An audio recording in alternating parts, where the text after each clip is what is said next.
Konting tiis na lang, mahal. Malapit nang matapos ang lahat. Ang boses ni Zero, ang asawa ko, tila isang haplos ng hangin sa gabing kalmado. Pero sa aking pandinig, isa iyong kidlat na gumuhit sa nananahimik kong mundo. Nakatayo ako sa maliit na kusina ng aming yate sa gitna ng karagatan ng Palawan. Ang aking mga daliri ay abala sa maingat na pag-aayos ng niluto kong steak sa ibabaw ng plato. Ang paborito niya. Bawat piraso ng gulay ay inilagay ko ng may sining. Bawat patak ng sarsa ay pinag-isipan. Isang ngiti ang sumilay sa aking mga labi habang hinahaplos ko ang aking tiyan na bahagya ng umuumbok. Ito na ang gabi. Ang gabing sasabihin ko sa kanya, ang himalang matagal na naming hinihintay, ang sagot sa aming mga panalangin. Ang munting anghel na magbubuklod sa amin muli. Ngunit ang mga salitang iyon na narinig ko mula sa terasa kung saan siya nakikipag-usap sa telepono ay tila isang malaking batong ibinagsak sa aking dibdib. Mahal, biglang nanlamig ang aking mga kamay. Ang plato na hawak ko ay bumagsak mula sa aking nanginginig na pagkakahawak, lumikha ng isang matinis na tunog ng pagbasag sa katahimikan ng gabi. Ngunit mas malakas, mas nakabibingi ang tunog ng pagkadurog sa loob ng aking puso. Napatingin ako sa sahig, sa nagkalat na pagkain at basag na pinggan, isang perpektong larawan ng aking pag-asa na ngayon ay wasak na. Ang steak na pinaghirapan ko, ang bango nito, na kanina'y kay sarap amuin, ngayon ay tila nakasusulasok. Naramdaman ko ang pagtayo ng mga balahibo sa aking batok. Hindi para sa akin ang mga salitang iyon. Hindi ako ang mahal na tinutukoy niya. Ilang taon ng pagsasakripisyo, ng pagtitiis sa matatalim na salita ng kanyang ina, ng paglunok sa sarili kong pangarap para lamang maging perpektong asawa sa kanya. Para saan? Sa isang iglap, lahat ng iyon ay parang bulang naglaho. At sa gabing ito, sa gitna ng dagat na dapat sana'y maging saksi ng aming bagong simula, bakit parang ako ang dahan-dahang nalulunod sa katotohanan? Maya-maya, narinig ko ang kanyang mga yabag na papalapit. Mabilis kong pinunasan ang luhang nagbabadyang tumulo. Hindi. Hindi ako magpapakita ng kahinaan. Nagpanggap akong abala sa pagpulot ng mga bubog kahit na ang bawat piraso ay tila tumutusok sa aking kaluluwa. Anong nangyari, Liraya? Tanong ni Zero. Ang boses niya ay may himig ng pagkainis, hindi pag-aalala. Hindi ako lumingon. Nadulas lang sa kamay ko. Sagot ko. Sinisikap na maging normal ang aking boses. Naramdaman ko ang kanyang paglapit sa aking likuran. Dalawang malalakas na kamay ang humawak sa aking balikat at isang halik ang lumapat sa aking buhok. Ngunit ang halik na yon ay walang init. Kasing lamig ng hangin ng gabi. Kasing lamig ng bangkay. Hayaan mo na yan. Bulong niya sa aking tainga. Halika, doon tayo sa labas. May mas magandang tanawin doon. Pag-usapan natin ang bago nating kinabukasan. Ang mga salitang bagong kinabukasan ay umalingaw-ngaw sa aking isipan. Iyon din ang mga salitang narinig ko kanina. Hinayaan ko siyang akayin ako palabas sa kubyerta. Ang buwan ay bilog at maliwanag. Naglalatag ng pilak na landas sa ibabaw ng itim na tubig. Ang tanawin ay perpekto para sa isang pangako ng pag-ibig. Ngunit sa sandaling iyon, para sa akin, ito'y isang perpektong entablado para sa isang trahedya. Humarap siya sa akin. Ang kanyang mga matay hindi ko mabasa sa dilim. Pilit akong ngumiti. Sinubukan kong bigyan ng sarili ko ng huling piraso ng pag-asa. Marahil, nagkakamali lang ako ng dinig. Marahil, may paliwanag ang lahat. Buong tapang kong hinawakan ang kanyang kamay at dinala iyon sa aking tiyan. Ito na. Sasabihin ko na. Zero, may sasabihin sana ako sa'yo. Ngunit bago ko pa man matapos ang aking sasabihin, marahas niyang binawi ang kanyang kamay na para bang napaso. Ang kilos na yon ay mas masakit pa sa sampal. Doon alam ko na. Tapos na. Ako rin, Liraya. Sabi niya, Ang boses niya ay biglang naging iba. Walang emosyon, walang bakas ng pagmamahal na minsan kong pinaniwalaan. May sasabihin ako sa'yo. Lumapit siya na para bang yayakapin ako. Ipinikit ko ang aking mga mata, naghihintay, at sa halip na isang yakap, naramdaman ko ang isang malakas na tulak sa aking likuran. Isang tulak. Iyon lang. Walang sigaw. Walang away. Isang mabilis at kalkuladong kilos na nagpatalsik sa akin mula sa pagkakabalanse. Ang huling nakita ko ay ang kanyang mukha. Walang awa. Walang pagsisisi. Tinalikuran niya ako habang ang katawan ko ay bumabagsak sa ere. Ang malamig na tubig ng dagat ay sumalubong sa akin na parang isang pader. Ang impact ay nag-alis ng lahat ng hangin sa aking baga. Sinubukan kong sumigaw, ngunit tubig lang ang pumasok sa aking bibig. Sinubukan kong kumampay, ngunit ang suot kong magarang bestida ay bumigat na parang kadena. Hinihila ako pababa, pababa, pababa. Habang nilalamon ako ng dilim ng karagatan, isang imahe lang ang nasa isip ko. Hindi ang mukha ng asawa kong pumatay sa akin, kundi ang munting buhay sa loob ko na hindi ko man lang naipaglaban. Ang aking munting Noah. At pagkatapos, wala na. Tanging kadiliman at ang nakabibiging katahimikan ng kailaliman. Ang kamatayan ay dapat malamig at madilim. Ngunit bakit may init ng araw sa aking pisngi? Bakit may ugoy na tila ako'y nasa isang duyan at ang amoy ng alat na hangin ay pumupuno sa aking baga? Dahan-dahan kong iminulat ang aking mga mata. Sumalubong sa akin ang nakasisilaw na liwanag ng araw at isang mukhang inukit ng panahon at ng dagat. Isang matandang lalaki, ang balat ay kulubot at maitim dahil sa araw. Ang mga matay may bahid ng pag-aalala. Nakasakay ako sa isang maliit na bangkang gawa sa kahoy. Ang pag-angal ng mga katig nito sa bawat hampas ng alon, ang tanging musika sa gitna ng malawak na asul na karagatan. "Gising ka na, Ineng," sabi ng matanda. Ang boses niya ay magaspang ngunit may lambing. Salamat sa Diyos. Sinubukan kong magsalita, ngunit walang boses na lumabas sa aking lalamunan.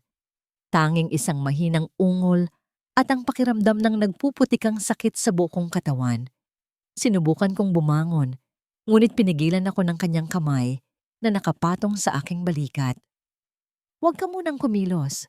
Baka kung mapaano ka," wika niya. Ako si Tibo. Nakita kita kaninang madaling araw, palutang-lutang malapit sa aking mga lambat. Tibo, ang pangalan ay walang anumang ibig sabihin sa akin. Tiningnan ko ang aking sarili. Ang bestida ko'y punit-punit at nanlilimahid. Ang aking balat ay puno ng mga galos. May isang malaking hiwa sa aking braso na tinakpan niya ng piraso ng tela mula sa sarili niyang damit. Sinubukan kong alalahanin kung paano ako napunta rito. Isang malaking yate, mga ilaw, ang pakiramdam ng pagkahulog, at dilim. Ngunit sino ako? Anong pangalan ko? Bakit ako nasa dagat? Blanco. Isang malaking pader ang humaharang sa aking isipan. Nakarating kami sa pampang ng isang maliit na nayon ng mga mangingisda. Ang mga bahay ay yari sa pawid at kawayan, nakatayo sa ibabaw ng buhangin. Ang amoy ng pinapatuyong isda ay nanunuot sa hangin, kasabay ng tawanan ng mga batang naghahabulan sa dalampasigan, malayo. Ibang-iba sa mga kumikinang na gusali na paminsan-minsay sumusulpot sa aking isipan. Inalalayan ako ni Mang Tibo na makababa at halos masubsob ako sa buhangin dahil sa panghihina. Sinalubong kami ng isang babae. Halos kasing edad niya, ang mukha'y mababakasan din ng hirap ng buhay. "Sela, tulungan mo ako rito," tawag ni Mang Tibo. Ang babae, na si Aling Sela pala, ay nagmamadaling lumapit. Ang kanyang mga mata ay nanlaki nang makita ang aking kalagayan, ngunit walang pag-alinlangan siyang umalalay sa akin. Sa kabilang braso, dinala nila ako sa kanilang munting dampa. Ang sahig ay kawayan na umuugang sa bawat hakbang. Ang mga dingding ay may siwang kung saan sumisilip ang liwanag ng araw. Sa isang sulok ay isang gasera at ilang mga palayok. Ito ang pinakasimpleng tahanan na nakita ko, ngunit may init at kalinga sa loob nito. Ibinaba nila ako sa isang papag na kawayan. Kumuha si Aling Sela ng isang luma, ngunit malinis na bimpo, isinawsaw sa palanggana ng tubig at marahang pinunasan ng aking mukha, ang aking mga braso. Ang bawat haplos niya ay puno ng pag-iingat na para bang ako'y isang babasaging bagay. Walang tanong, walang paghuhusga, tanging purong pag-aaruga. Hindi ko namalayan, may mga luha ng dumadaloy mula sa aking mga mata. Bakit may isang estrangherong nagpapakita sa akin ng ganitong kabaitan? Kailan huli akong nakaramdam ng ganito? Maya-maya, bumalik siya na may dalang isang mangkok ng mainit na lugaw. Ang amoy ng luya at kaunting tinapa ay gumising sa aking kalamnan. Dahan-dahan niya itong isinubo sa akin. Bawat subo ay tila nagbibigay ng buhay sa aking nanlalamig na katawan. Nang ako'y makakain, hinayaan nila akong magpahinga. Nakahiga sa papag, nakatingin sa kisame na puwid, ang aking isip ay isang malinis na papel. Wala akong maalala. Wala akong pagkakakilanlan. Isa lang akong babaeng inanod ng dagat. Ang takot ay nagsimulang gumapang sa aking dibdib. Paano kung walang maghanap sa akin? Paano kung wala akong babalikan? Sa gitna ng aking pagkalito at takot, walang malay na napadapo ang aking kamay sa aking tiyan. At doon, sa ilalim ng aking palad, naramdaman ko ito. Isang marahan, halos hindi mapapansing pitik. Isang maliit na kumpas ng buhay mula sa loob. Natigilan ako. Muli kong idiniin ang aking palad. At naramdaman ko ulit ito. Mas malinaw, mas sigurado. Sa isang iglap, ang lahat ng takot at pagkalito ay napalitan ng isang damdaming hindi ko maipaliwanag. Hindi ako blangko. Hindi ako walang-wala. Mayroon sa loob ko. May kasama ako. Ang mga luhang kanina'y dala ng kawalan ng pag-asa ay muling bumuhos. Ngunit ngayon, dala na ito ng isang bagong natuklasang katotohanan. Hindi ako nag-iisa. Ang mga sumunod na buwan ay isang panaginip na pinaghalong paghilom at pagkalito. Tinawag nila akong alon dahil ako'y hatid daw sa kanila ng mga alon. Tinanggap ko ang pangalan dahil sa kawalan ng sarili kong alaala, iyon na muna ang aking pagkakakilanlan. Ang aking katawan ay unti-unting lumakas at ang aking sinapupunan ay lumaki kasabay ng bawat pagbibilang ng buwan. Ang mga taga na yon ng Roxas na sa unay nag-aatubiling lumapit ay naging aking pamilya. Itinuro sa akin ni Aling Sela kung paano magtagpi ng sirang lambat. Itinuro sa akin ni Mang Tibo kung anong isda ang masarap gawing tinapa. Tinanggap nila ako, isang babaeng walang nakaraan, nang walang anumang kapalit.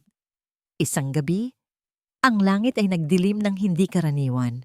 Ang hangin ay nag-umpisang kumanta ng isang nakatatakot na himig at ang mga alon sa dalampasigan ay nagsimulang magwala. Isang malakas na bagyo ang paparating. Habang tinutulungan ko si Aling Sela na isara ang mga bintana ng kanilang munting dampa gamit ang mga piraso ng kawayan, isang matinding kirot ang biglang gumuhit sa aking balakang, pababa sa aking mga hita. Napahawak ako sa aking tiyan at napadaing. Sila, ang sakit, hirap kong sabi. Nagkatinginan sila ni Mang Tibo. Diyos ko, Tibo, manganganak na siya, sigaw ni Aling Sela. Ang gabi ay naging isang laban sa pagitan ng bagong buhay at ng bagsik ng kalikasan. Ang hangin ay humahagupit sa aming dampa at ang malalakas na patak ng ulan ay tumatagos sa mga siwang ng aming bubong na pawid. Ang ilaw lamang namin ay isang gasera na halos mamatay sa bawat ihip ng hangin. Sa gitna ng kaguluhan, si Aling Sela ay nanatiling kalmado. Kumuha siya ng mainit na tubig at malilinis na basahan. Ang ibang mga babae sa nayon, sa kabila ng panganib ng bagyo, ay dumating para tumulong, dala-dala ang kanilang sariling mga gasera. Nagbibigay liwanag at tapang sa aming munting silid. Bawat bugso ng sakit ay tila walang katapusan. Sa bawat pag-iri, nararamdaman ko ang aking lakas na nauubos. Ngunit sa bawat pagkakataon na akala ko'y susuko na ako, hahawakan ni Aling Sela ang aking kamay at bubulungan. Kaya mo yan, Ineng, para sa anak mo. At sa wakas, sa kasagsagan ng pinakamalakas na paghampas ng hangin sa aming dampa, isang malakas na iyak ang pumunit sa katahimikan. Isang iyak na mas malakas pa sa ugong ng bagyo. Isang iyak na nangangako ng bagong umaga. Sa liwanag ng mga gasera, inilapag ni Aling Sela sa aking dibdib ang isang maliit at nanginginig na nilalang. Ang aking anak, isang batang lalaki. Ang kanyang balat ay mamula-mula. Ang kanyang mga matay nakapikit pa. Ngunit ang kanyang iyak ay puno ng buhay. Lahat ng sakit, lahat ng hirap ay biglang naglaho. Napalitan ito ng isang pagmamahal na napakalaki, napakatindi, na halos hindi magkasya sa aking dibdib. Noah, bulong ko, habang hinahag ng kanyang munting noo. Hindi ko alam kung saan nanggaling ang pangalan, ngunit para sa akin, iyon ang pinakatamang pangalan sa buong mundo. Ang aking Noah, ang aking arko sa gitna ng unos, ang aking kaligtasan. Habang yakap ko ang aking anak, dahan-dahan siyang dumlat. Ang kanyang mga mata, malalim at maitim, ay tumitig sa akin. At sa sandaling iyon, sa pagtatama ng aming mga paningin, ang pader na humaharang sa aking isipan ay gumuho. Liraya, ang pangalan ay bumalik sa akin na parang isang sampal. Siro, ang mukha ng aking asawa, ang kanyang malamig na mga mata, ang yate, ang pagtulak, ang madilim na tubig. Lahat ay bumalik. Ang bawat detalye ng gabing iyon, ang kanyang pagtataksil, ang kanyang pagtatangka sa aking buhay at sa buhay ng aking anak, ay bumuhos sa aking alaala na parang lason. Hindi ito isang aksidente. Ito man papate. Ang pagmamahal na nararamdaman ko para sa aking anak ay biglang nahaluan ng isang matinding galit. Isang galit na nag-aapoy. Tiningnan ko ang walang malay na mukha ni Noah.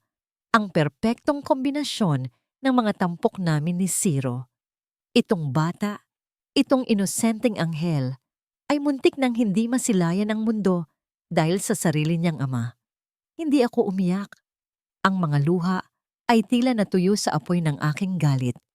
Niyakap ko ng mahigpit si Noah na para bang may aagaw sa kanya mula sa akin. Isang pangako ang nabuo sa aking puso, isang panatang kasing tibay ng mga batong hindi natitinag ng alon. Mabubuhay ako, lalaban ako, hindi para sa nakaraan na winasak niya, hindi para sa paghihiganti na maaaring sumira rin sa akin. Mabubuhay ako para sa batang ito. Para sa kanyang kinabukasan, para bigyan siya ng buhay na ipinagkait sa kanya ng kanyang ama. Tumingin ako sa labas ng bintana. Ang bagyo ay nagsisimula ng humupa. At habang tinitingnan ko ang karagatan na minsay halos naging libingan ko, isang malamig na determinasyon ang pumuno sa aking kaluluwa. Hindi pa tayo tapos, Siro. Bulong ko sa hangin. Ngayon, may dahilan na ako para lumaban. Ang panahon sa Roxas ay may sariling agos, malayo sa artipisyal na pag-ikot ng orasan sa dati kong buhay. Dito, ang araw ang nagsasabi kung kailan gigising, at ang pagbaba nito, sa kanluran ang hudyat para umuwi.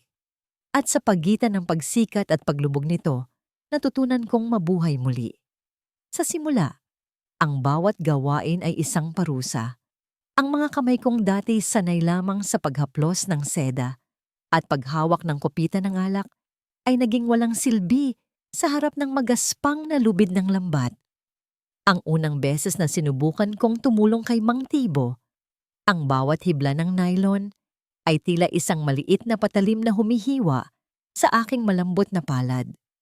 Ang lansa ng isda ay kumakapit sa aking damit at buhok. Isang amoy na dati pandidiri ko. Sa pagtatapos ng araw, ang katawan ko'y sumisigaw sa sakit at ang aking mga palad ay puno ng mga paltos na puno ng tubig. Gabi-gabi, habang pinapatulog ko si Noah sa duyan, tahimik akong umiiyak. Umiiyak ako sa awa sa aking sarili. Ito ba ang naging kapalit ng lahat? Mula sa isang ginang Monte Claro na kayang bilhin ang lahat, naging isa na lamang akong alon na namumulot ng kabuhayan mula sa dagat. Ang kahihiyan ay isang lason na unti-unting pumapatay sa aking diwa. Ngunit sa tuwing titingnan ko, ang mahimbing na pagkakatulog ni Noah, ang kanyang munting dibdib na tumataas baba sa bawat paghinga, ang lahat ng paghihirap ay nagkakaroon ng kahulugan. Para sa kanya, kailangan kong maging malakas. Para sa kanya, kailangan kong kalimutan ang liraya na dating ako. Isang gabi, habang nilalagyan ni Aling Sela ng pinakuluang dahon ng bayabas ang aking mga sugatang kamay, sinabi niya sa akin, "Ang dagat, Ineng, mapagbigay pero mapanubok. Sa una, sasaktan ka niya. Pero kapag natutunan mo siyang igalang, ibibigay niya sa iyo ang lahat." Ang mga salitang iyon ay tumatak sa aking isipan. Kinabukasan, bumalik ako sa dalampasigan na may bagong pananaw. Hindi na ako nakipaglaban sa lambat. Inaral ko ang bawat buhol nito. Hindi ko na ininda ang lansa. Tinanggap ko ito bilang amoy ng aming pagkain. Hindi ko na ininda ang sikat ng araw. Itinuring ko itong isang mainit na yakap. Unti-unti, ang mga paltos sa aking kamay ay naging kalyo. Ang aking balat ay umitim at ang aking mga braso ay nagkaroon ng lakas. Hindi na ako ang babaeng marupok na inanod ng dagat. Ako na ang babaeng natutong sumabay sa agos nito. Isang hapon, ipinagkatiwala sa akin ni Mang Tibo ang isang maliit na basket ng isdang bagong huli. "Subukan mong ibenta sa palengke, Alon. Ang kikitain mo, sa'yo na." Sabi niya, may ngiti sa kanyang mga labi. Nanginginig ang aking mga tuhod habang naglalakad ako papunta sa maliit na pamilihan ng nayon. Ang puso ko'y kumakabog sa kaba at hiya.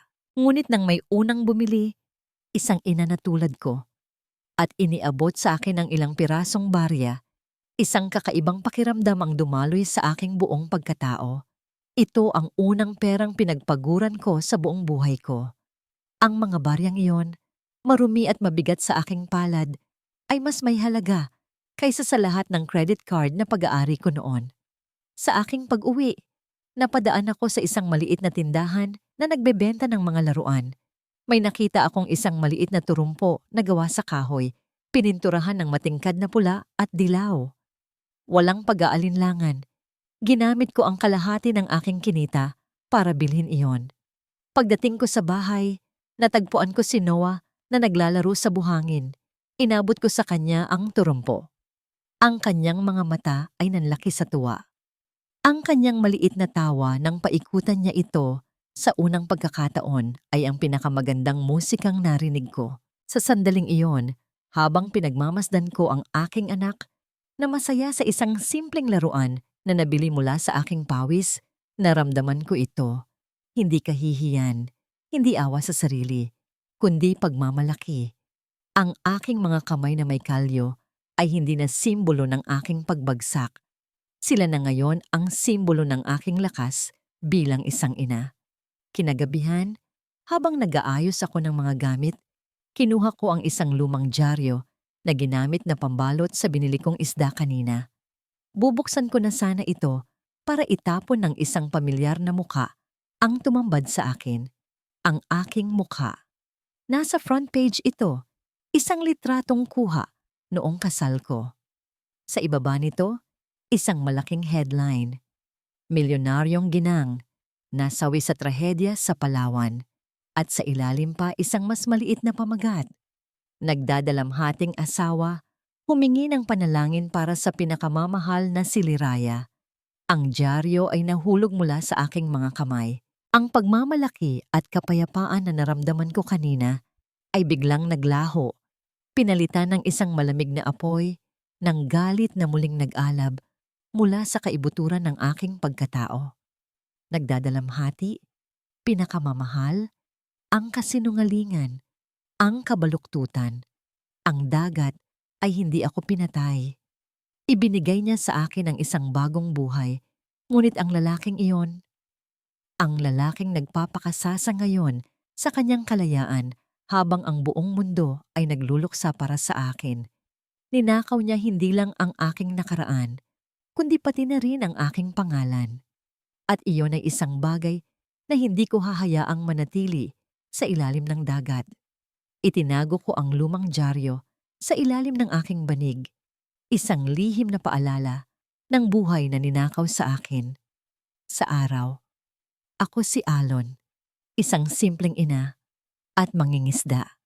Pinupuno ko ang aking mga oras sa pag-aalaga kay Noah, sa pagtulong kina Mang Tibo, at sa pagtitinda sa palengke. Ibinuhos ko ang aking buong pagkatao sa pagiging ina, ang unang pagtawa ni Noah, ang kanyang unang hakbang, ang kanyang unang salita na mamaa. Ang mga ito ang naging sentro ng aking mundo. Sinubukan kong ibaon sa limot ang nakaraan, sinubukan kong kumbinsihin ang aking sarili na ang payapang buhay na ito ay sapat na. Mas ligtas dito, walang Ciro, walang Doña Esmeralda, tanging ang mainit na araw at ang yakap ng aking anak. Ngunit sa gabi, kapag ang buong nayon ay natutulog na at tanging ang tunog na lamang ng mga kuliglig at ng alon ang maririnig, doon bumabalik ang lahat. Kinukuha ko ang dyaryo at tinititigan ang mukha ni Ciro. Ang galit ay isang mapait na lasa sa aking dila. Paano niya nagagawang matulog ng mahimbing sa gabi? Paano siya nabubuhay nang alam niyang tinangka niya akong patayin?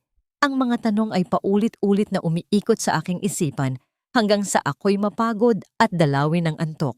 Isang hapon, pagkatapos ng aming trabaho, inanyayahan kami ni Mang Tibo na manood ng telebisyon sa bahay ng kapitan ng barangay, ang nag-iisang telebisyon sa buong nayon. Mayroon daw importanteng anunsyo ang gobyerno. Habang buhat ko si Noah, na noon ay 3 taong gulang na, naupo kami sa sahig na kawayan kasama ang iba pang mga taga nayon. Bihira ang pagkakataong ito, kaya't lahat ay nasasabik. Ang palabas ay isang prestihiyosong awards night para sa mga negosyante. Nagsimula na akong mainip ng biglang isang pamilyar na pangalan ang binanggit ng host. At ang ating parangal para sa Businessman of the Year ay iginagawad sa walang iba, kundi ang nag-iisang CEO ng Monteclaro Holdings, ang pilantropo at mapagmahal na amang si Mr. Ciro Monteclaro. Ang aking paghinga ay biglang napatid. Napanood ko siyang umakyat sa entablado. Nakasuot ng isang mamahaling suit. Ang kanyang nangiti ay kasing kinang ng mga ilaw. Ang mga tao ay nagpalakpakan. Sa kanyang tabi, umakyat din ang isang babaeng nakasuot ng isang kopmikinang na gown. Maganda at bata.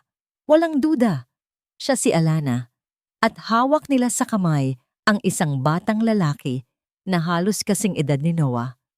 Nagsimula siyang magsalita. Maraming salamat sa parangal na ito, ngunit ang tagumpay na ito ay hindi para sa akin. Iniaalay ko ito sa aking yungmaong asawa, si Liraya. Sabi niya, ang boses niya ay puno ng pekeng pighati. Alam kong nakangiti siya ngayon mula sa langit at sa aking bagong pamilya, kay Alana at sa aming anak na si Marco na nagbigay sa akin ng bagong pag-asa. Hindi ko na narinig ang mga sumunod niyang sinabi. Ang aking mga tainga ay nabingi. Ang aking mga mata ay nakatutok lamang sa imahe sa telebisyon. Ang pamilyang perpekto, ang lalaking nagdadalamhati, ang babaeng umagaw sa aking lugar. Isang napakagandang kasinungalingan na ipinapakain niya sa buong mundo. At ang mundo, buong puso itong nilulunok. Isang bagong pag-asa. Samantalang ako, ang tunay niyang asawa, at si Noah, ang tunay niyang anak, ay naririto, nabubuhay sa anino Itinuturing na patay. Ang payapang buhay na sinubukan kong buuin sa Roxas ay biglang gumuho. Ang kapayapaan ay isang ilusyon lamang pala. Habang nagpapakasasa siya sa karangyaan at paghanga ng lahat, ako'y nagtitiis. Habang pinalalaki niya ang anak ng iba, ang sarili niyang dugot laman ay hindi man lang niya kilala. Naramdaman ko ang paghaplos ng maliliit na kamay sa aking pisngi. Napatingin ako kay Noah. "Mama, why cry?" Tanong niya, ang kanyang mga matay puno ng inosenteng pag-aalala. Doon ako natauhan. Pinunasan ko ang aking mga luha, hindi dahil sa lungkot, kundi dahil sa isang biglaang pagsiklab ng determinasyon. Ang galit na matagal kong kinimkim ay sumabog. Hindi na ito isang galit na mapait. Ito'y isang galit na nagbibigay lakas. Ang pagtitiis ay may hangganan. Ang pananahimik ay hindi na isang pagpipilian. Ito ay hindi na tungkol sa paghihiganti. Ito ay tungkol sa katarungan. Ito ay tungkol sa katotohanan. Ito ay tungkol sa aking anak na may karapatang malaman kung sino siya at kung sino ang lalaking duwag na tumalikod sa kanya. Tumayo ako. Buhat-buhat si Noah. Lahat ng mata sa silid ay napatingin sa akin. Nagtataka. Tumingin ako kay Aling Sela, ang babaeng naging pangalawang ina sa akin. "Sela," sabi ko. Ang boses ko'y kalmado, ngunit may bigat na hindi nila kailanman narinig mula sa akin. Kailangan kong bumalik sa Maynila. Ang pag-alis sa Roxas ay mas mahirap pa kaysa sa inakala ko. Para akong muling inanod, ngunit sa pagkakataong ito, hindi mula sa dagat, kundi mula sa nag-iisang tahanan na kinilala ko sa loob ng halos 4 na taon. Ang pag-iyak ni Mang Tibo at Aling Sela habang inihahatid nila kami sa terminal ng bus ay isang imahe na habambuhay kong dadalhin. Ibinigay nila sa akin ang lahat ng kanilang naipon, mga perang lukot na may amoy pa ng isda, kasama ang isang maliit na bag ng pagkain para sa aming biyahe. "Huwag kang mag-alala sa amin, Alon. Ang isipin mo ay ang kinabukasan ng apo namin," sabi ni Mang Tibo, sabay halik sa noo ni Noah. Ang Maynila ay isang halimaw na gawa sa semento at usok, isang malaking pagbabago mula sa malinis na hangin ng Palawan. Ang ingay, ang dami ng tao, ang bilis ng lahat ng bagay, ito'y nakalulula. Sa tulong ng perang bigay ni Mang Tibo, nakahanap ako ng isang maliit na kwarto sa isang masikip na lugar sa gilid ng syudad. Ang aming bagong tahanan ay isang kahon na sapat lamang para sa isang maliit na banig at sa aming mga gamit. Ang bintana nito ay nakaharap sa isang pader na ladrilyo. Ito ang aming bagong simula. Ang unang hakbang sa aking plano ay ang humanap ng abogadong makikinig sa akin. Sa pamamagitan ng pagtatanong sa mga kapitbahay, isang pangalan ang laging lumalabas. Attorney Isko Valdez. Kilala siya bilang isang abogado ng mga api, matapang, magaling, at walang inaatrasan. Ngunit kilala rin siya sa pagiging suplado at sa pagpili lamang ng mga kasong pinaniniwalaan niya. Nagsuot ako ng pinakamatinong damit na dala ko. Ipinagbilin si Noah sa aking bagong kapitbahay at naglakbay papunta sa maliit niyang opisina. Ang lugar ay simple lang, puno ng mga nagtataasang mga folder at libro. Ang amoy ng lumang papel at kape ay nangingibabaw. Humarap ako sa isang lalaking nasa mga huling bahagi ng kanyang 40. May makapal na salamin at mga matang tila nakikita ang kaluluwa ng kanyang kausap. Siya si Isko Valdez. "Anong kailangan mo, ginang?" tanong niya. Hindi man lang inaalis ang tingin sa mga dokumentong binabasa niya. "Gusto ko po sanang kumuha ng abogado." Panimula ko. Nanginginig ang boses. "Tungkol saan?" Huminga ako ng malalim. "Tungkol po sa asawa ko. Tinangka niya akong patayin." Doon lamang siya nag-angat ng tingin. Tinitigan niya ako mula ulo hanggang paa, ang kanyang mga matay puno ng pagsusuri. "Sige, ikwento mo." At ikinuwento ko. Ikinuwento ko ang lahat. Ang yate, ang pagtulak, Ang pagkasagip sa akin sa Palawan, ang kasinungalingan sa telebisyon. Habang nagsasalita ako, ang kanyang mukha ay nanatiling walang ekspresyon para akong nagsasalita sa isang pader na bato. Nang matapos ako, ibinalik niya ang kanyang tingin sa mga papel. Anong pangalan ng asawa mo? Ciro Monteclaro po. Isang mahinang tawa ang kumawala sa kanyang mga labi. Isang tawang puno ng pangungutya. Ciro Monteclaro, ang may-ari ng Monteclaro Holdings. Ginang, alam mo ba kung sino ang kinakalaban mo? Opo, mahina kong sagot. May ebidensya ka ba? Tanong niya. Saksi? Dokumento? Ano man na magpapatunay sa kwento mong ito na parang kinuha sa isang teleserye? Natigilan ako. Ang kwento ko po, ang patotoo ng mangingisdang sumagip sa akin. At ang anak ko, si Noah. Umiling siya at isinara ang folder na binabasa niya. Isang mangingisda mula sa Palawan laban sa isang batalyon ng mga pinakamagagaling na abogado sa bansa. Isang anak na hindi kilala ng batas. Ginang, pinahahalagahan ko ang oras ko. Huwag mo itong sayangin sa mga pantasya. Pero totoo po ang sinasabi ko. Giit ko. Nararamdaman ko na ang pangingilid ng aking mga luha. Tumayo siya. Hudyat na. Tapos na ang aming pag-uusap. Makinig ka. Araw-araw, may pumupunta ritong mga taong may mga kwentong hindi ka pani-paniwala. Kung maniniwala ako sa lahat ng iyon, matagal na akong nasira ang ulo. Wala kang pera, wala kang ebidensya, at ang kinakalaban mo ay isang taong kayang bilhin ang hustisya. Umuwi ka na. Kalimutan mo na to. Isipin mo na lang ang anak mo. Ang mga salita niya ay isang suntok sa aking sikmura. Ang pag-asang dala ko papasok sa opisinang yon ay biglang naglaho, pinalitan ng isang mapait na katotohanan. Hindi niyo naiintindihan. Bulong ko, mas para sa sarili ko kaysa sa kanya. Ang naiintindihan ko ay ito, sabi niya. Ang boses niya ay biglang naging seryoso. Ang laban na gusto mong pasukin ay hindi lang basta laban. Isa itong gera. At sa isang gera, hindi sapat ang katotohanan lang. Kailangan mo ng bala. At sa ngayon, wala ka ni isang piraso. Lumabas ako ng kanyang opisina na parang isang basang sisiw. Ang bigat ng syudad ay lalong bumigat sa aking mga balikat. Tama siya. Sino ba ako para kalabanin ang isang Monteclaro? Isang babaeng pinaniniwalaang patay na. Isang inang walang maipagmamalaki, kundi ang mga kalyo sa kanyang kamay. Habang naglalakad ako sa maingay na kalsada, inalala ko ang sinabi niya. Kailangan mo ng bala. Napahinto ako sa gitna ng maraming tao. Ang pagkadismaya ay dahan-dahang napalitan ng isang bagong determinasyon. Kung wala akong bala, hahanap ako. Kung walang maniniwala sa akin, gagawa ako ng paraan para pilitin silang maniwala.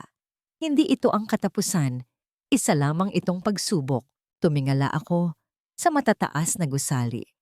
Ang mga tore ng kapangyarihan kung saan nagtatago ang mga tulad ni Ciro. Maaaring mag-isa ako sa laban na ito, ngunit hindi ako susuko. Para kay Noah, para sa katotohanan. Hahanapin ko ang mga bala na kailangan ko. Kahit na kailanganin kong kalkalin ang pinakamadilim na sulok ng nakaraan. Ang mga salita ni Attorney Valdez ay isang mapait na gamot na kailangan kong lunukin. Ang katotohanan nga ay hindi sapat. Kinailangan kong mag-isip, magplano. Sa araw, naglalabada ako para sa mga kapitbahay para may pangkain kami ni Noah. Ang bawat kusot ng damit, bawat patak ng pawis, ay nagpapaalala sa akin ng aking layunin. Sa gabi, kapag tulog na ang aking anak, doon ko binubuhay ang aking plano. Inilabas ko ang isang lumang kwaderno at sinimulan kong isulat ang lahat ng naalala ko tungkol sa buhay ko bilang isang Monteclaro. Isinulat ko ang mga pangalan ng lahat ng aming kasambahay, hardinero at driver. Isinulat ko ang mga paboritong restaurant ni Ciro, ang mga golf club na pinupuntahan naman niya, ang mga pangalan ng kanyang mga kaibigan at kasosyo sa negosyo. Isinulat ko ang bawat detalye, gaano man kaliit.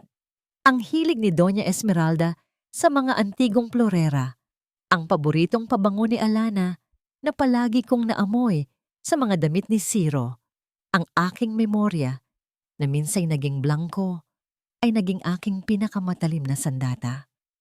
Isang pangalan ang paulit-ulit na bumabalik sa aking isipan, Manang Sol. Siya ang pinakamatagal na kasambahay sa mansyon, mas matagal pa sa akin. Siya ang nag-alaga kay Ciro mula pagkabata. Mabait siya sa akin at nakikita ko sa kanyang mga mata ang awa sa tuwing tatarayan ako ni Doña Esmeralda. Ngunit matapos ang aking pagkamatay, nalaman ko mula sa tsismis ng mga dating katrabaho niya na bigla na lang siyang pinatalsik ng walang dahilan. Naramdaman kong siya ang unang sinulid na kailangan kong hilahin. Inabot ako ng 2 linggo ng paglalabada para makaipon ng sapat na pamasahe at kaunting pera. Sa tulong ng aking mga bagong kaibigan sa lugar, nahanap ko ang tinitirhan ni Manang Sol, isang maliit na barong-barong sa ilalim ng isang tulay, hindi kalayuan sa dating mansyon ng mga Monteclaro. Natagpuan ko siyang nag-aalaga ng kanyang apong may sakit. Ang dating masiglang babae ay nangayayat at tila pinasa ng lahat ng problema sa mundo. Nang makita niya ako, ang kanyang mga mata ay nanlaki sa gulat at takot. Akala niya isa akong multo. "Liraya? Ma'am Liraya? Buhay ka?"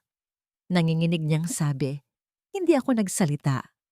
Inilapag ko sa kanyang munting mesa ang isang supot ng bigas, ilang delata, at mga gamot para sa lagnat na binili ko mula sa aking naipon.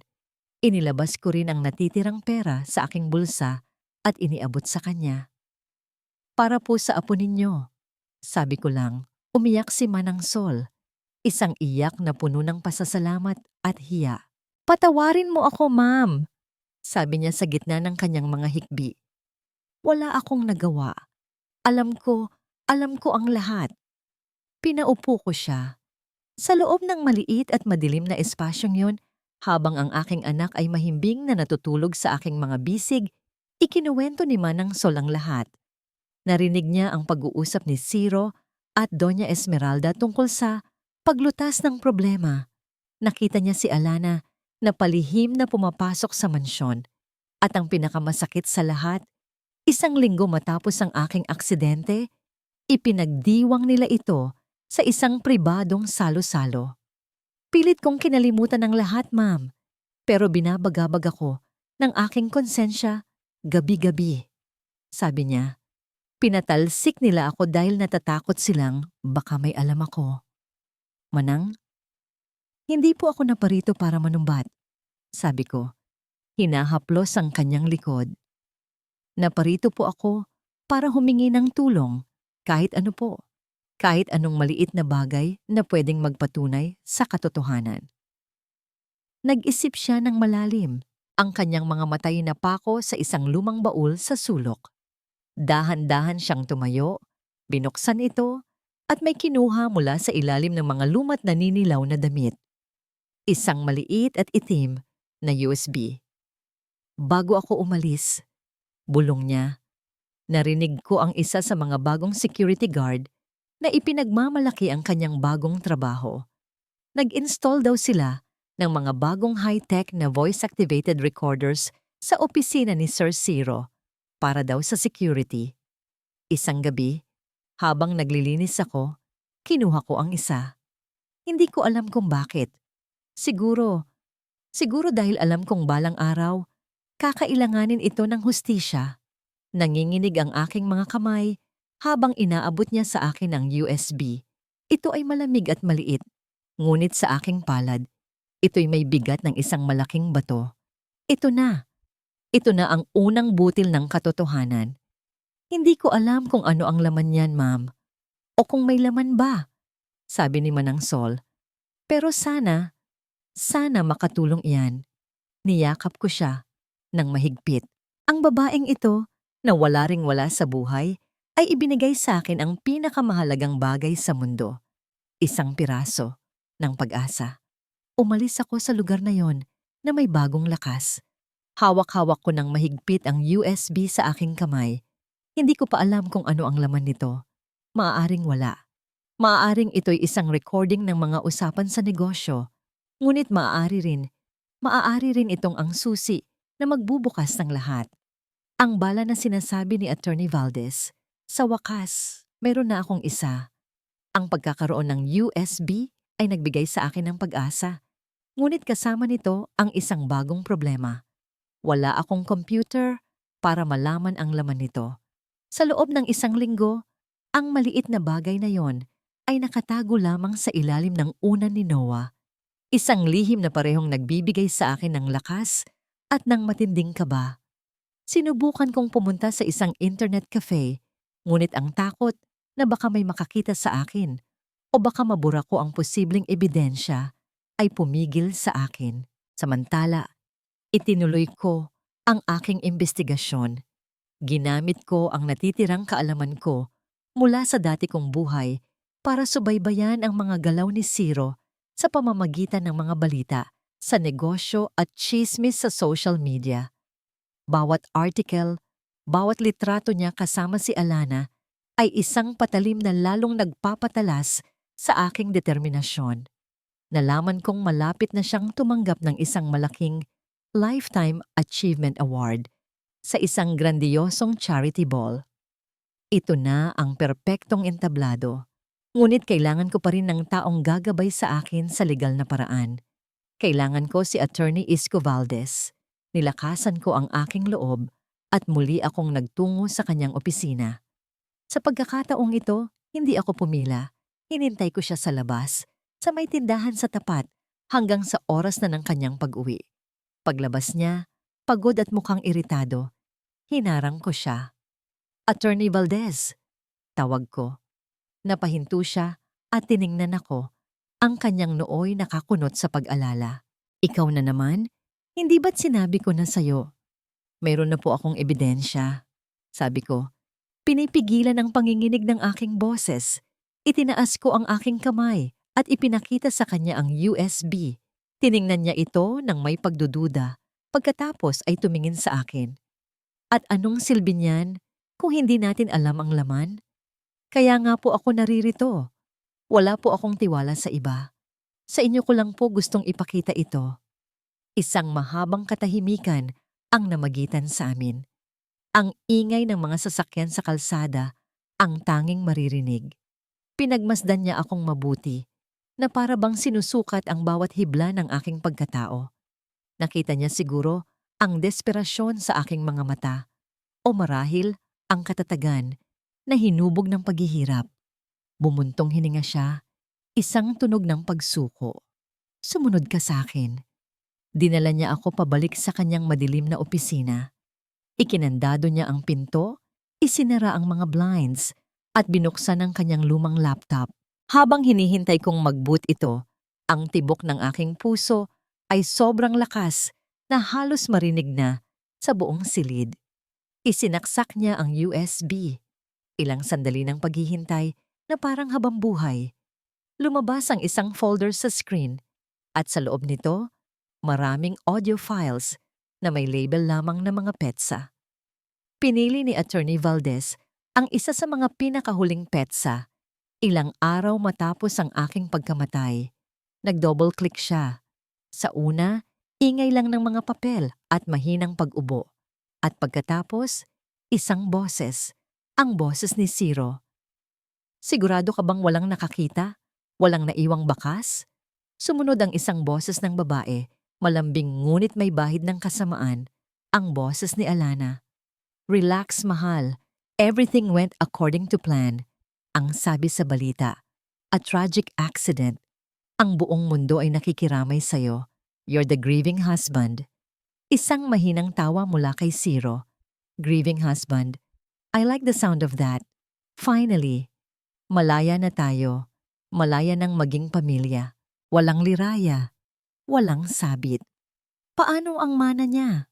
Tanong ni Alana. Dahil wala kaming anak at patay na siya, lahat ay mapupunta sa akin. Simple as that. The perfect crime. Napahawak ako sa aking bibig. Pinipigilan ng isang hikbi na kumawala.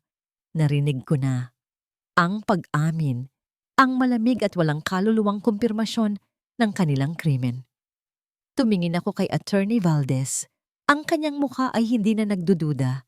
Pinalitan ito ng isang ekspresyon na hindi ko pa nakikita sa kanya. Isang matinding galit. Ang kanyang mga kamay ay nakakuyom sa ibabaw ng mesa. Itinigil niya ang recording. Tinitigan niya ako.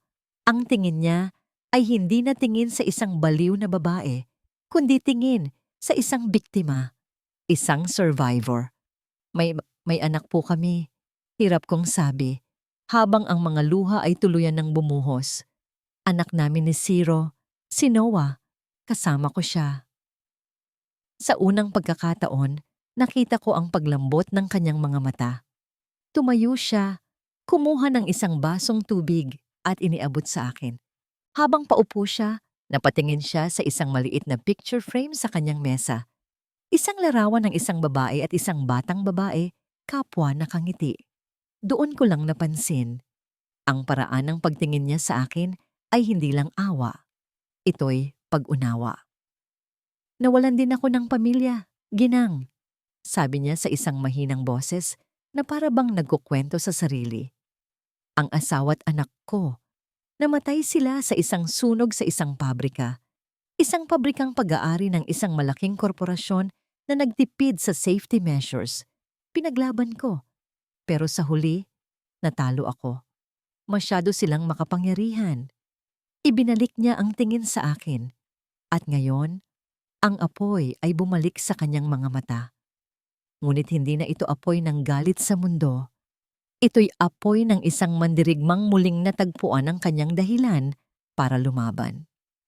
Pero sa pagkakataong ito, sabi niya, habang tinatapik ang laptop kung saan nakalagay ang ebidensya, hindi tayo matatalo.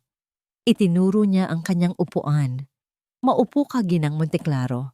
Pag-usapan natin kung paano natin sila wawasakin. Sa sandaling iyon, alam kong hindi na ako nag-iisa. Sa wakas, meron na akong kakampi. Handa na akong labanan ng mga Monteclaro. Ang mga sumunod na linggo ay isang ipo-ipo ng mga lihim na paghahanda.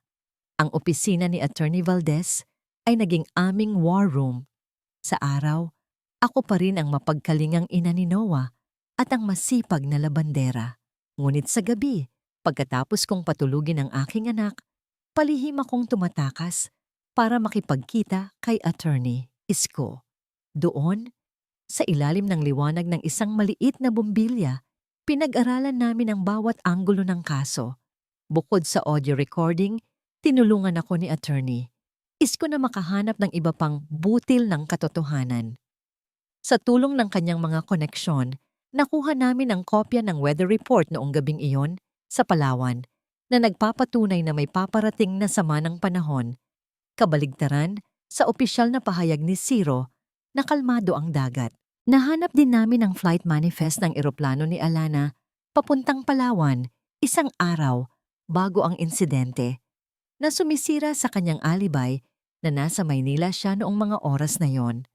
Ang pinakamahalagang hakbang ay ang pagkuha ng opisyal na testimonya ni Mang Tibo. Naglakbay si Attorney Isko papuntang Roxas at sa tulong ng isang lokal na abogado, lihim na kinuha ang sinumpaang salaysay ng matandang mangingisda. Ang kwento niya, ang simpleng katotohanan mula sa isang taong ang tanging yaman ay ang kanyang dangal, ang magiging puso ng aming laban. Hindi sapat na ipakulong natin siya, Liraya, sabi ni Attorney Isko isang gabi, habang tinitingnan namin ang malaking board kung saan nakadikit ang mga litrato ni Zero, Alana at Doña Esmeralda. Ang mga tulad nila, hindi sila natatakot sa kulungan. Ang kinatatakutan nila ay ang kahihiyan, ang pagkawala ng kanilang kapangyarihan at imahe sa publiko. Doon natin sila titirahin. At ang perpektong lugar para gawin iyon ay ang darating na gabi ng parangal, ang charity ball, kung saan tatanggapin ni Zero ang kanyang award. Kailangan kong makapasok. Ngunit paano? Ang event na yon ay eksklusibo para sa mga elite. Ang isang imbitasyon ay nagkakahalaga ng daan-daang libong piso. Ang sagot ay dumating sa hindi inaasahang paraan. Isang araw, habang sinusundan ko ang social media, nakita ko ang pangalan ng event organizer. Isang babaeng dati kong kakilala, isa sa mga kaibigan ko na tinalikuran ako nang maging Monte Claro ako dahil hindi daw ako kasing level nila. Ngunit alam ko ang kanyang sikreto. Alam kong mayroon siyang anak sa labas na itinatago niya sa kanyang mayaman at konserbatibong pamilya. Ginamit ko ang impormasyong yon hindi para manakot, kundi para makiusap. Nagpadala ako ng isang mensahe, nagpakilalang isang concerned friend na nakakaalam ng kanyang sitwasyon. Nagmakaawa ako. Sinabi kong kailangan kong makapasok sa event para sa kapakanan din ng aking anak. Hindi ko alam kung awa o takot ang nagtulak sa kanya, ngunit kinabukasan, isang sobre ang iniwan sa aking pintuan. Sa loob nito, isang imbitasyon at isang maikling sulat. Huwag mo na akong guguluhin pagkatapos nito. Hawak ko na ang susi. Ang problema na lang ay ang aking isusuot. Paano ako haharap sa kanila? Paano ko ipapakitang hindi ako ang babaeng basahan na sinubukan nilang itapon? Ang tulong ay muling dumating mula sa mga taong walang-wala. Nang malaman ng aking mga kapitbahay sa masikip na eskinita ang aking plano, hindi ang buong detalye, kundi ang kailangan kong dumalo sa isang mahalagang okasyon para sa kinabukasan ni Noah, sila mismo ang kumilos. Isang matandang mananahi ang inayos ang luma niyang bestida para magkasya sa akin. Isang bading na may-ari ng maliit na parlor ang nagboluntaryong ayusan ako. Isang sapatero ang pinakintab ang nag-iisa kong sapatos na may takong. Ang bawat isa ay nagbigay ng kung anong maliit na bagay na kaya nilang ibigay. Ang kanilang bayanihan, ang kanilang suporta, ang naging baluti ko. Sa gabi ng parangal, habang inaayusan ako sa maliit na parlor, tiningnan ko ang aking refleksyon sa salamin. Ang babaeng nakikita ko ay hindi na si Liraya Monteclaro, ang sunod-sunurang asawa. Hindi rin siya si Alon, ang simpleng mangingisda. Siya ay isang pinaghalong dalawa, isang babaeng may tapang na hinubog ng dagat at may determinasyong sinubok ng apoy. Bago ako umalis, niyakap ko ng mahigpit si Noah na matutulog sa bahay ng aking kapitbahay. Para sa'yo ito, anak, bulong ko. Gagawin ni Mama ang lahat para magkaroon ka ng pangalan at ng kinabukasang nararapat sa'yo. Pagdating ko sa 5-star hotel, kung saan ginaganap ang ball, halos bumigay ang aking tuhod. Ang mga kumikinang na ilaw, ang mga mamahaling sasakyan, ang mga taong nakabihis ng magagarang damit. Ito ang mundong minsan kong ginawalan, ngunit ngayon ay parang ibang planeta. Huminga ako ng malalim. Inayos ko ang aking simpleng bestida, na kahit hindi mamahalin ay malinis at disente. Hawak ko sa aking maliit na bag ang aking imbitasyon at sa aking puso, hawak ko ang katotohanan. Naglakad ako papasok. Bawat hakbang ay may bigat at determinasyon. Ang gabi ay nagsisimula pa lang. At sa pagtatapos nito, ang perpektong mundo ni Ciro Monteclaro ay guguho. Hawak ko ang imbitasyon sa aking kamay. Ngayong gabi, matatapos na ang lahat. Ang ballroom ay isang dagat ng kislap at pagkukunwari. Ang tunog ng mahihinang tawanan ay naghahalo sa saliw ng isang string quartet. Ang mga mayayamang mukha ay nagpapalitan ng mga pekeng ng ngiti. Bawat isa ay abala sa pagpapakitang gilas. Naglakad ako sa gitna nila na parang isang multo. Hindi nakikita, hindi pinapansin. Isang babaeng hindi nabibilang sa kanilang mundo. At iyon ang aking kalamangan. Nakahanap ako ng isang pwesto sa madilim na sulok sa likuran, kung saan malinaw kong natatanaw ang entablado. Ang puso ko ay tumitibok na parang tambol, isang saliw sa musikang tumutugtog. Nilibot ko ang aking paningin at natagpuan ko sila. Si Zero, nakaupo sa presidential table. Guwapong-guwapo sa kanyang tuxedo. Sa kanyang tabi, si Alana na parang isang reyna sa kanyang mamahaling bestida at sa kabilang panig, si Doña Esmeralda ang mukha'y may aroganteng ekspresyon. Sila ang perpektong larawan ng kapangyarihan at kasinungalingan. Nagbigay ng pambungad na pananalita ang MC. Nagkaroon ng mga presentasyon. Ang bawat minuto ay parang isang oras na paghihintay. At sa wakas, dumating ang sandali. At ngayon, mga ginang at ginoo, ang pinakahihintay na bahagi ng gabi. Ipagkaloob natin ang Lifetime Achievement Award sa isang taong hindi lamang matagumpay sa negosyo, kundi isang inspirasyon sa kanyang pagbangon mula sa isang personal na trahedya. Isang masigabong palakpakan para kay Mr. Ciro Monteclaro. Ang mga tao ay tumayo at nagpalakpakan. Umakyat si Ciro sa entablado, kumakaway. Ang ngiti sa kanyang labi ay abot-tenga. Niyakap niya ang nag-abot ng tropeo at lumapit sa mikropono. Maraming salamat. Panimula niya, ang boses niya ay puno ng pekeng kababaang loob. Ang gabing ito ay napaka-espesyal, ngunit sa likod ng bawat tagumpay ay may isang sakripisyo. At ang award na ito ay iniaalay ko sa alaala ng aking pinakamamahal na asawa, si Liraya. Kung nasaan ka man ngayon, mahal, ito ay para sa'yo. Iyon na ang hudyat. Bago pa man niya maipagpatuloy ang kanyang kasinungalingan, isang spotlight na nauna ng pinlano ni attorney. Isko kasabot ang isang technician, ang biglang tumutok sa madilim na sulok sa likuran ng ballroom, sa pintuan. Lahat ng mga mata ay napalingon. At mula sa dilim, dahan-dahan akong lumakad pasulong, papunta sa liwanag. Isang kolektibong paghinga ng pagkagulat ang narinig sa buong silid. Ang bulungan ay nagsimula. Parang bubuyog na, biglang nagambala.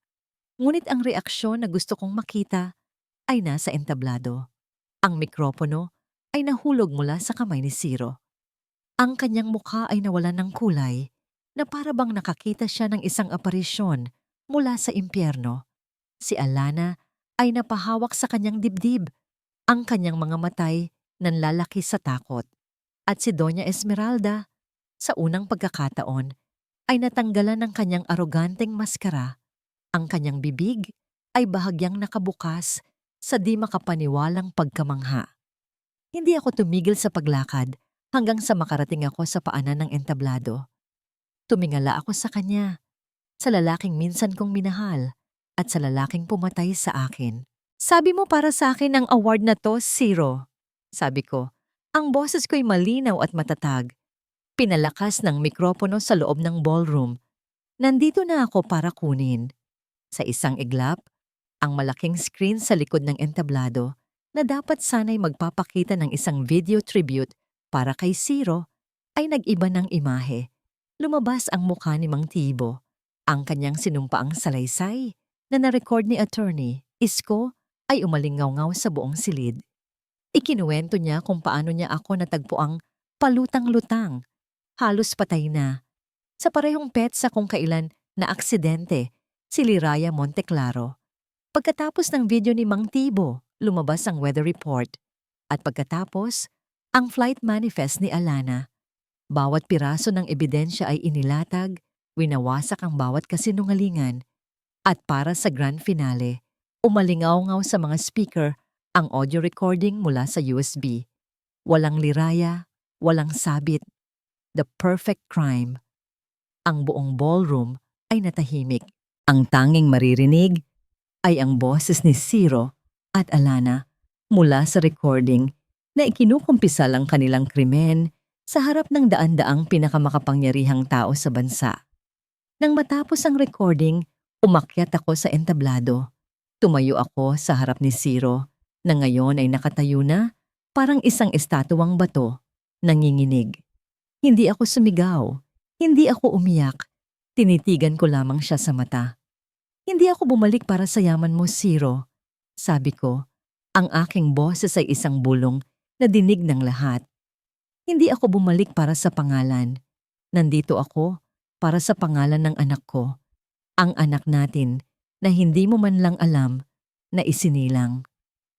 Ang batang isinilang ko sa isang dampa sa gitna ng bagyo habang ikaw ay nagpapakasaya sa iyong bagong buhay. Doon na siya tuluyang bumagsak. Lumuhod si Ciro sa entablado. Ang kanyang katawan ay nanginginig sa isang matinding paghikbi. Si Doña Esmeralda ay hinimatay sa kanyang upuan. Sa gitna ng kaguluhan, nakita ko si attorney. Isko na pumasok sa ballroom, kasama ang ilang unipormadong pulis na dire-diretsyong naglakad papunta sa entablado. Ang huling nakita ko, bago ako tumalikod, ay ang mukha ni Ciro. Ang kanyang mga mata ay nakatitig sa akin, puno ng pagsisisi, pagkalito, at ang masakit na katotohanan ng kanyang pagkatalo. Ang perpektong krimen ay naging isang perpektong bangungot. At ako, ang babaeng dapat sanay nasa ilalim na ng dagat, ay dahan-dahang naglakad palayo. Palayo sa entabladong yon, palayo sa buhay na yon. Habang sa aking likuran, ang hustisya ay nagsisimula ng maningil. Hindi ako nagtagal sa lugar na yon para panoorin ang pagdakip kay Ciro. Hindi ko kailangang makita siyang nakaposas para maramdaman ang tagumpay. Ang aking tagumpay ay ang sandaling ang katotohanan ay lumabas sa liwanag, sa harap ng lahat ng taong nagbulag-bulagan. Habang ang kaguluhan ay nagsisimula sa loob ng ballroom, ako, sa tulong ni attorney, Isko, ay tahimik na dumaan sa service exit, papalayo sa ingay, papalayo sa mga kamera, papalayo sa sirko na ako mismo ang nagsimula. Sa labas, ang hangin ng gabi ay malamig. Ngunit para sa akin, ito'y isang hanging nagpapalaya. Ang mga sumunod na araw, ang pangalan ng mga Monteclaro ay sumabog na parang isang bomba sa lahat ng uri ng media. Ang kwento ko ay nasa bawat dyaryo, bawat programa sa telebisyon, bawat sulok ng internet. Ang trahedya sa Palawan ay naging ang pagtatangkang pagpatay ng isang Monteclaro. Ang imahe ni Ciro bilang isang nagdadalamhating asawa ay gumuho at napalitan ng imahe ng isang halimaw.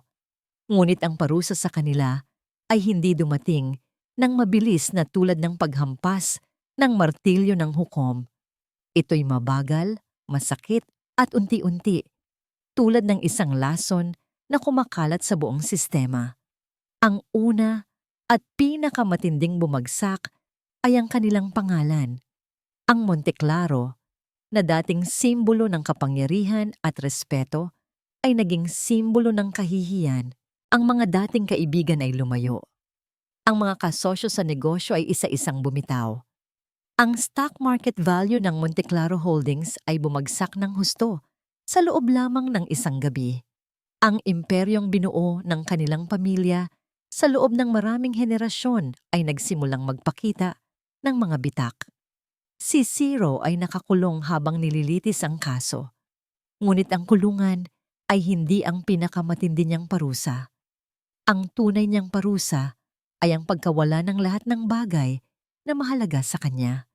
Ang kanyang reputasyon, ang kanyang kapangyarihan, ang kanyang kalayaan. Nabalitaan ko mula kay Attorney Isko na tumanggi siyang kumain at ang kanyang buhok ay nagsimulang mamuti.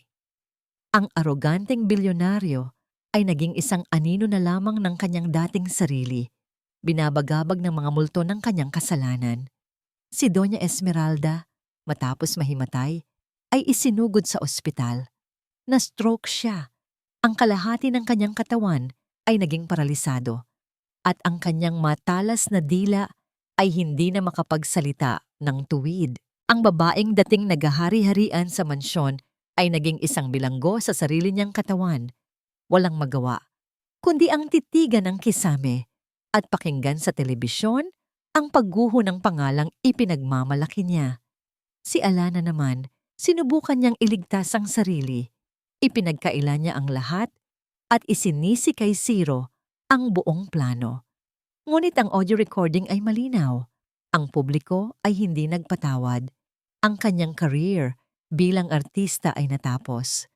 Ang mga endorsement ay kinansela. Ang mga proyektong nakalinya para sa kanya ay biglang naglaho. Mula sa pagiging it girl ng industriya, siya'y naging isang social pariah, kinamumuhuyan at iniiwasan ng lahat. Ang kinang na minsan niyang inasam ay naging isang mantsa na habang buhay niyang dadalhin. Habang ang kanilang mundo ay nagkakagulo, ang sa akin naman ay nanatiling tahimik. Tinanggihan ko ang lahat ng alok para sa mga panayam sa TV, kahit na ang mga ito'y may kapalit na milyon-milyong piso. Hindi ko kailangan ng kanilang pera o ang kanilang awa. Ang tanging hiningi ko kay Attorney Isko ay ang ayusin ang mga papeles para maibalik ang aking legal na pangalan at para makilala si Noah bilang aking anak. Isang hapon, habang nag-iimpake ako ng aming mga gamit sa munting kwartong tinirhan namin, dumating si Attorney Isko. May dala siyang mga dokumento. Tapos na, Liraya. Sabi niya, may ngiti sa kanyang mga labi. Opisyal ka ng Liraya Monteclaro ulit. At ang anak mo, legal na siyang si Noah Monteclaro. Binigyan din niya ako ng isang tseke, isang paunang bayad mula sa korte para sa danyos. Tiningnan ko ang tseke. Ang halaga ay sapat na para bumili ng isang magandang bahay at para hindi na magtrabaho habang buhay. Ngunit hindi yun ang nagpangiti sa akin. Ang nagpangiti sa akin ay ang pangalan sa mga dokumento. Ang aking pagkakakilanlan. Ang pagkakakilanlan ng aking anak. Iyon ang tunay na yaman na ipinaglaban ko. Niyakap ko si Attorney Isko. Salamat sa lahat, sabi ko. Puno ng pasasalamat. Walang anuman, ito ang laban na kailangan kong ipanalo para sa'yo at para na rin sa kanila. Sabi niya, ang tingin ay muling napunta sa maliit na larawan sa kanyang pitaka. Pag-alis niya, tumayo ako sa harap ng bintana. Sa labas, ang syudad ay patuloy sa kanyang pag-ikot, walang pakialam sa mga dramang nagaganap sa loob ng mga gusali nito. Sa isang dako, naroon ang naghihingalong mundo ng mga Monteclaro. At sa kabilang dako, narito ako, malaya na. Sa aking harapan ay may 200. Ang 100 ay pabalik sa mundo ng yaman at kapangyarihan. Ang mundong karapatan ko bilang isang Monteclaro. Ang 100 ay papunta sa airport. 100 na pabalik sa Palawan. Pabalik sa simpleng buhay sa Roxas. Para sa iba, ito'y isang mahirap na pagpili. Ngunit para sa akin, matagal ko nang alam kung saan ang tunay na paraiso. Tiningnan ko si Noah na naglalaro sa sahig, masaya at walang kamalay-malay sa bagyong katatapos lang. Ang kanyang tawa ang nagsilbing aking kumpas. Alam ko na kung saan kami uuwi. Ang pagbabalik sa Roxas ay parang pag-uwi sa isang tahanang matagal na nawalay. Mula sa bintana ng bus, ang bawat puno ng niyog, ang bawat bughaw na tanawin ng dagat, ay isang pamilyar na yakap. Nang bumaba kami ni Noah sa terminal, ang sumalubong sa amin ay hindi ang ingay ng syudad, kundi ang malinis na simoy ng hangin at ang 2 taong naging aming pamilya. Nakatayo roon si Mang Tibo at Aling Sela, ang kanilang mga mukha'y puno ng pananabik at luha. Ang yakap nila ay mas mainit pa sa sikat ng araw sa Palawan. Akala namin hindi ka nababalik, anak, sabi ni Aling Sela habang hinahaplos ang aking buhok. Dito po ang tahanan namin, sagot ko. At sa unang pagkakataon, sa loob ng napakatagal na panahon, naramdaman kong ang mga salitang yon ay totoo. Hindi na kami tumira sa kanilang maliit na dampa. Gamit ang isang bahagi ng perang nakuha ko, bumili ako ng isang maliit na lupa sa tabi ng dagat at nagpatayo ng isang simpleng bahay na gawa sa bato at kahoy. Sapat na para sa akin at kay Noah, na may maluwag na balkonaheng nakaharap sa dagat. Ito'y hindi isang mansyon, ngunit bawat sulok nito ay puno ng kapayapaan. Ngunit hindi lang para sa sarili ko ang perang yon. Ang mas malaking bahagi nito ay ginamit ko para tuparin ang isang pangako. Isang pangako sa mga taong sumalo sa akin nung ako'y walang-wala. Sa tulong ng kaalaman ko sa negosyo at sa tulong ng mga lokal na leader, itinatag ko ang kooperatiba ng mga mangingisda sa Roxas. Bumili kami ng mga bagong bangka at mas modernong mga lambat. Nagpatayo kami ng isang maliit na cold storage facility para hindi na mabulukan ang kanilang mga huli. Nakipag-ugnayan ako sa mga restaurant at hotel sa El Nido at Puerto Princesa para magkaroon sila ng direktang bentahan. Inaalis ang mga middleman na kumakain sa kanilang kita. Sa simula, nag-aalangan sila. Ngunit nang makita nila ang aking sinseridad, nang maramdaman nilang hindi ako isang dayo, kundi isa sa kanila, ibinigay nila ang kanilang buong tiwala. Ako ang naging mamliraya nila, hindi dahil sa aking yaman, kundi dahil sa aking pagtulong. Ang aking mga araw ay napuno ng mga bagong gawain, hindi na paglalabada, kundi pag-aaral ng mga spreadsheet, pakikipag-usap sa mga supplier, at pag-aasikaso sa kooperatiba. Ang aking mga kamay, na dati kinorte ng kalyo mula sa lambat ay ngayon na naman abala sa pagtipa sa calculator at pagpirma ng mga papeles. Muli kong natagpuan ang aking talino at galing, hindi para magpayaman, kundi para mag-angat ng isang buong komunidad. Hindi ko na muling binalikan ang Maynila. Ang mga balita tungkol sa mga Monte Claro ay paminsan-minsan kong naririnig. Ngunit parang mga alingaw-ngaw na lamang ito mula sa isang malayong mundo. Nalaman kong si Ciro ay nahatulan ng habambuhay na pagkabilanggo. Ang Monte Claro Holdings ay tuluyang nalugi at binili ng ibang kumpanya. Ang kanilang pangalan ay unti-unting nabura sa mundo ng negosyo. Wala akong naramdamang tuwa. Wala ring galit. Tanging isang pakiramdam ng pagtanggap na tapos na ang lahat. Ang kabanatang yon ng aking buhay ay naisara na.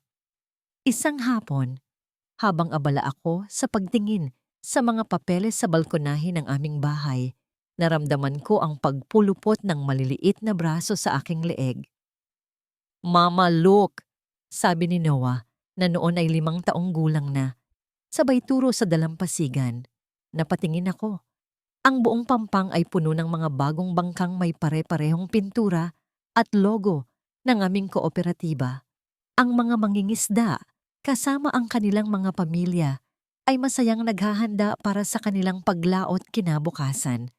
Ang mga bata ay nagtatakbuhan, ang kanilang mga tawa ay sumasabay sa indayog ng mga alon.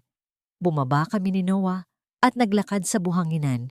Sinalubong kami ng mga ngiti at pagbati. Lumapit sa amin si Mang Tibo, hindi nahukot at mukhang pagod, kundi nakatayo ng tuwid. May bagong pag-asa sa kanyang mga mata. "Salamat sa lahat, Ma'am Liraya," sabi niya. "Salamat din po, Tay Tibo, sa pagsagip niyo sa amin," sagot ko. Umupo kami ni Noah sa buhangin, sa mismong lugar kung saan una akong dinala ni Mang Tibo. Pinanood namin ang paglubog ng araw na nagpipinta ng kulay kahel at lila sa kalangitan. Ang parehong dagat na minsay halos kumitil sa aking buhay ay ngayon ang nagbibigay ng buhay sa aming lahat. Ang parehong alon na muntik nang maging aking libingan ay ngayon ang duyan ng aming mga pangarap. Hinawakan ni Noah ang aking kamay. "Mama, why are you smiling?" Tumingin ako sa aking anak, ang aking himala, ang aking Noah, at pagkatapos ay tumingin ako sa payapang paraisong aking pinili. Isang ngiti ang sumilay sa aking mga labi, isang ngiting totoo, walang bahid ng sakit, walang anino ng nakaraan. Masaya lang si Mama, anak. Kasi nakauwi na tayo. Lumipas pa ang ilang taon. Ang agos ng buhay sa Roxas ay nagpatuloy sa kanyang payapang indayog. Ngunit may kasama ng kasaganaan. Ang kooperatiba ay naging puso ng buong komunidad. Ang mga dating dampang pawid ay napalitan na ng mga bahay na bato. Ang mga anak ng mangingisda ay nakakapag-aral na sa kolehiyo. At si Liraya, hindi na si Ginang, Monteclaro o si Alon, kundi si Ma'am Liraya, ang kanilang iginagalang na leader at kaibigan, ay natagpuan ang kanyang sarili, hindi sa pagbabalik tanaw, kundi sa pagbibigay. Isang umaga, nakatanggap si Liraya ng isang sulat na may selyo mula sa National Bilibid Prison. Nanginginig ang kanyang mga kamay habang binubuksan ito. Mula ito kay Ciro. Ang sulat ay puno ng pagsisisi, ng paghingi ng tawad, hindi lang para sa tinangkang pagpatay, kundi para sa lahat ng taon ng kanyang pagpapabaya at kasakiman. Isinulat niya na gabi-gabi. Sa kanyang selda, ang tanging nagbibigay sa kanya ng liwanag ay ang alaala ng ngiti ni Liraya noong una silang magkakilala. Matapos basahin ang sulat, hindi umiyak si Liraya. Hindi rin siya nakaramdam ng galit. Itinupin niya ito ng maayos, naglakad papunta sa dalampasigan at hinayaan itong anurin ng alon. Hindi niya kailangang sumagot. Ang kanyang pagpapatawad ay hindi isang salita na kailangan niyang ipadala. Ito ay isang katahimikang matagal nang nananahan sa kanyang puso. Nagpatawad siya, hindi para kay Ciro, kundi para palayain ang kanyang sarili mula sa huling hibla ng nakaraan.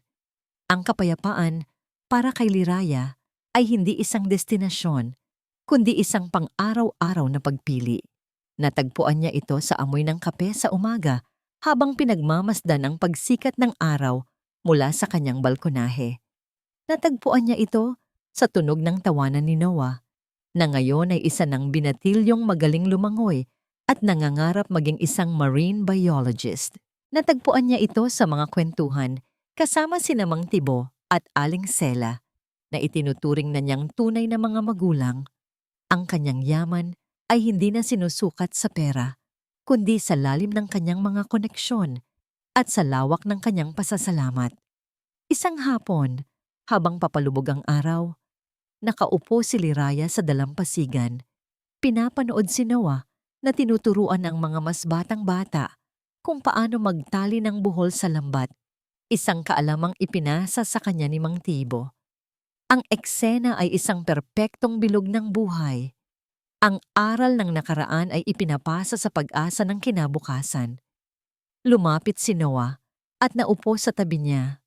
"Mama, masaya ka ba?" Tanong ng binatilyo. Ang kanyang mga matay kasing lalim ng dagat sa kanilang harapan.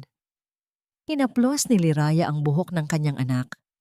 Tumingin siya sa malawak na karagatan, ang naging saksi sa kanyang kamatayan at muling pagsilang. Tumingin siya sa komunidad na kanyang itinayo. At tumingin siya sa kanyang anak, ang kanyang pinakadakilang obra. Ngumiti si Liraya, isang ngiting buo at ganap. "Oo, anak," bulong niya. Sobra. Dahil ang tunay na pagtatapos ay hindi ang paghihiganti. Ito ay ang paghahanap ng buhay pagkatapos ng sakit. At sa paraisong yon na tinatawag niyang tahanan, sa piling ng kanyang anak at ng mga taong nagmamahal sa kanya, si Liraya Monteclaro ay hindi lang nabuhay. Siya ay tunay na malaya.